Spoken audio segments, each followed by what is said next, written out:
আহলে হাদিস ভাইদেরকে বলছি, শুনুন, আল্লাহ শুধু রমজান মাসের রব নয়, আল্লাহ প্রত্যেকটা মাসেরই রব। আমি রমজান মাসে চাউল দিয়ে ফিতরা আদায় করলাম আর আহলে হাদিস হয়ে গেলাম, ব্যাপারটি যেন এরকম না হয়।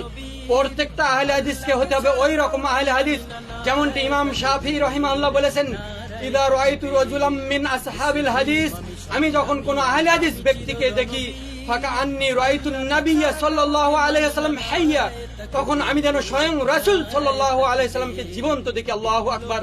অতএব ব্যক্তিগত জীবন, পারিবারিক জীবন, সামাজিক জীবন, রাষ্ট্রীয় জীবন, প্রতিটা ক্ষেত্রে আমাকে আহলে হাদিস হতে হবে।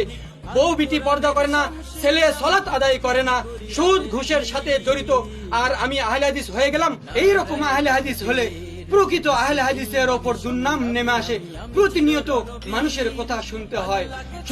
এই রমজানের শেষে তোমার কাছে দোয়া করি, আল্লাহ এই রমজানের ওসিলায় তুমি আমাদের প্রত্যেককে প্রকৃত আহলে হাদিস হওয়ার তৌফিক দান করো। আমরা সকলে বলি আল্লাহুম্মা আমিন। নবীর আল্লাহকে ছাড়া কাউকে মানি না, নারায়ে তাকবীর।